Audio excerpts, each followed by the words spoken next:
Good evening sir, আমি Akanksha. Good evening, বসো। Thank you sir. এবার বলুন আমি আপনাকে কিভাবে সাহায্য করতে পারি। স্যার, আপনি আমায় তুমিই বলতে পারেন। আমি এখানে একটা কলেজে পড়াশোনা করি। আমার বাড়ি ডিব্রুগড়ে। ছোটবেলা থেকে সাংবাদিকতা আমার খুব ভালো লাগে। আপনাদের পেপারটা আমি রেগুলার পড়ি স্যার। পড়ে কেমন লাগে বলো। ভালো লাগে স্যার, সেই জন্যই তো আপনার সাথে দেখা করতে এলাম। কাইন্ডলি যদি আপনার পেপারে সাংবাদিকতা করার জন্য আমায় একটা সুযোগ দেন স্যার। রিপোর্টিং? তুমি আগে কোথাও লেখালেখি করেছো?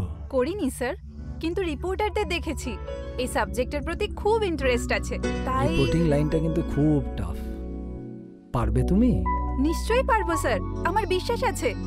আর বিশ্বাস আছে বলেই তো আপনার সাথে দেখা করতে আমি এখানে চলে এলাম। অবশ্যই পারবো স্যার।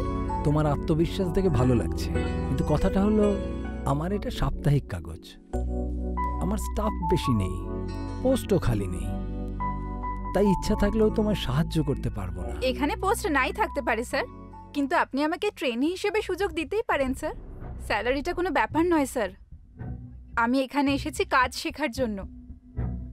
প্লিজ স্যার, প্লিজ আমাকে না করবেন না, প্লিজ স্যার।